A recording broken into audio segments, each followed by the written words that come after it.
Today, we pause to remember a day that tested our country.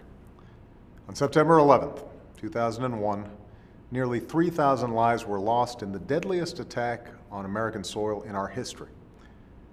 We will never forget the images of planes vanishing into buildings, the photos hung by the families of the missing.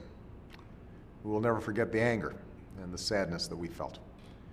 And while 9 years have come and gone since that September morning, the passage of time will never diminish the pain and loss forever seared in the consciousness of our nation.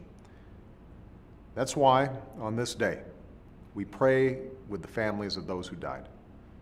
We mourn with the husbands and wives, the children and parents, friends and loved ones. We think about the milestones that have passed over the course of 9 years: births and christenings, weddings and graduations, all with an empty chair. On this day, we also honor those who died so that others might live.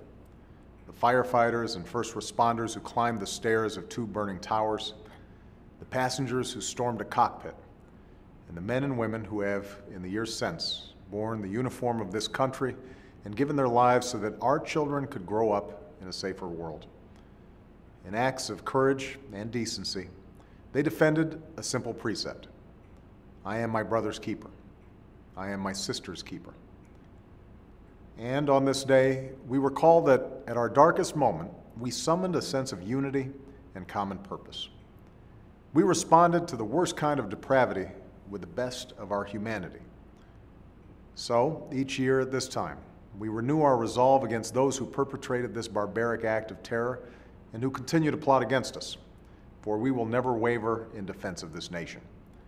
We renew our commitment to our troops and all who serve to protect this country, and to their families. But we also renew the true spirit of that day, not the human capacity for evil, but the human capacity for good, not the desire to destroy, but the impulse to save. That's why we mark September 11th as a national day of service and remembrance.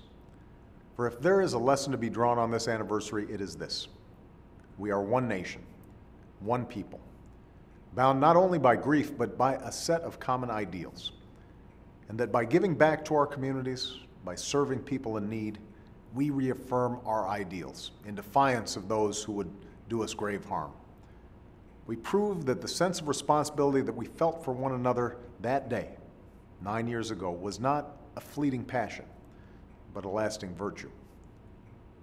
This is a difficult time for our country, and it's often in such moments that some try to stoke bitterness, to divide us based on our differences, to blind us to what we have in common. But on this day, we are reminded that at our best, we do not give in to this temptation. We stand with one another. We fight alongside one another. We do not allow ourselves to be defined by fear, but rather by the hopes we have for our families, for our nation, and for a brighter future.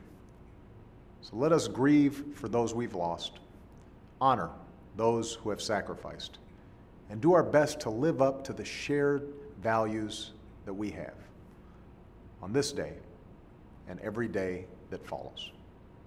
Thank you.